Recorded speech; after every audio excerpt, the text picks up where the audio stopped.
सृष्टि की वर्णन। आदि में परमेश्वर ने आकाश और पृथ्वी की सृष्टि की। पृथ्वी बेडौल और सुनसान पड़ी थी, और गहरे जल के ऊपर अंधियारा था, तथा परमेश्वर का आत्मा जल के ऊपर मंडराता था। तब परमेश्वर ने कहा, उजियाला हो, तो उजियाला हो गया। और परमेश्वर ने उजियाले को देखा कि अच्छा है, और परमेश्वर ने उजियाले को अंधियारे से अलग किया। और परमेश्वर ने उजियाले को दिन और अंधियारे को रात कहा। तथा सांझ हुई फिर भोर हुआ। इस प्रकार पहला दिन हो गया। फिर परमेश्वर ने कहा, जल के बीच एक ऐसा अंतर हो कि जल दो भाग हो जाए। तब परमेश्वर ने एक अंतर करके उसके नीचे के जल और उसके ऊपर के जल को अलग अलग किया, और वैसा ही हो गया। और परमेश्वर ने उस अंतर को आकाश कहा। तथा सांझ हुई फिर भोर हुआ। इस प्रकार दूसरा दिन हो गया। फिर परमेश्वर ने कहा, आकाश के नीचे का जल एक स्थान में इकट्ठा हो जाए और सूखी भूमि दिखाई दे, और वैसा ही हो गया। और परमेश्वर ने सूखी भूमि को पृथ्वी कहा, तथा जो जल इकट्ठा हुआ उसको उसने समुद्र कहा, और परमेश्वर ने देखा कि अच्छा है। फिर परमेश्वर ने कहा, पृथ्वी से हरी घास, तथा बीज वाले छोटे छोटे पेड़, और फलदायी वृक्ष भी जिनके बीज उन्हीं में एक एक की जाति के अनुसार होते हैं, पृथ्वी पर उगे, और वैसा ही हो गया।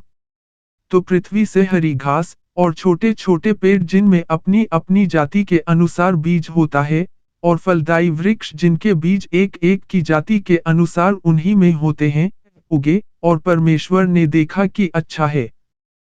तथा सांझ हुई फिर भोर हुआ। इस प्रकार तीसरा दिन हो गया। फिर परमेश्वर ने कहा, दिन को रात से अलग करने के लिए आकाश के अंतर में ज्योतियां हों, और वे चिन्हों, और नियत समयों, और दिनों, और वर्षों के कारण हों। और वे ज्योतियां आकाश के अंतर में पृथ्वी पर प्रकाश देने वाली भी ठहरें, और वैसा ही हो गया। तब परमेश्वर ने दो बड़ी ज्योतियां बनाई, उनमें से बड़ी ज्योति को दिन पर प्रभुता करने के लिए, और छोटी ज्योति को रात पर प्रभुता करने के लिए बनाया, और तारागण को भी बनाया। परमेश्वर ने उनको आकाश के अंतर में इसलिए रखा कि वे पृथ्वी पर प्रकाश दें, तथा दिन और रात पर प्रभुता करें, और उजियाले को अंधियारे से अलग करें, और परमेश्वर ने देखा कि अच्छा है। तथा सांझ हुई फिर भोर हुआ। इस प्रकार चौथा दिन हो गया। फिर परमेश्वर ने कहा, जल जीवित प्राणियों से बहुत ही भर जाए, और पक्षी पृथ्वी के ऊपर आकाश के अंतर में उड़ें। इसलिए परमेश्वर ने जाति जाति के बड़े बड़े जल जंतुओं की, और उन सब जीवित प्राणियों की भी सृष्टि की जो चलते फिरते हैं, जिनसे जल बहुत ही भर गया, और एक एक जाति के उड़ने वाले पक्षियों की भी सृष्टि की, और परमेश्वर ने देखा कि अच्छा है। और परमेश्वर ने यह कह के उनको आशीष दी, कि फूलो और समुद्र के जल में भर जाओ, और पक्षी पृथ्वी पर बढ़ें। तथा सांझ हुई फिर भोर हुआ। इस प्रकार पांचवां दिन हो गया। फिर परमेश्वर ने कहा, पृथ्वी से एक एक जाति के जीवित प्राणी, अर्थात घरेलू पशु, और रेंगने वाले जंतु, और पृथ्वी के वन पशु, जाति जाति के अनुसार उत्पन्न हों, और वैसा ही हो गया। इस प्रकार परमेश्वर ने पृथ्वी के जाति जाति के वन पशुओं को, और जाति जाति के घरेलू पशुओं को, और जाति जाति के भूमि पर सब रेंगने वाले जंतुओं को बनाया, और परमेश्वर ने देखा कि अच्छा है। फिर परमेश्वर ने कहा, हम मनुष्य को अपने स्वरूप के अनुसार अपनी समानता में बनाएं, और वे समुद्र की मछलियों, और आकाश के पक्षियों, और घरेलू पशुओं, और सारी पृथ्वी पर, और सब रेंगने वाले जंतुओं पर जो पृथ्वी पर रेंगते हैं, अधिकार रखें।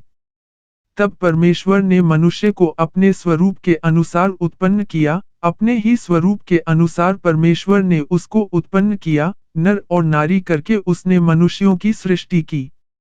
और परमेश्वर ने उनको आशीष दी, और उनसे कहा, फूलो और पृथ्वी में भर जाओ, और उसको अपने वश में कर लो, और समुद्र की मछलियों, तथा आकाश के पक्षियों, और पृथ्वी पर रेंगने वाले सब जंतुओं पर अधिकार रखो।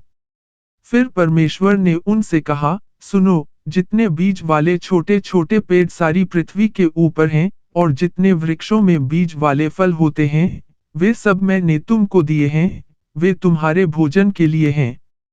और जितने पृथ्वी के पशु और आकाश के पक्षी और पृथ्वी पर रेंगने वाले जंतु हैं, जिनमें जीवन के प्राण हैं, उन सब के खाने के लिए मैंने सब हरे हरे छोटे पेड़ दिए हैं, और वैसा ही हो गया। तब परमेश्वर ने जो कुछ बनाया था, सबको देखा, तो क्या देखा, कि वह बहुत ही अच्छा है। तथा सांझ हुई फिर भोर हुआ। इस प्रकार छठवां दिन हो गया। यूं आकाश और पृथ्वी और उनकी सारी सेना का बनाना समाप्त हो गया।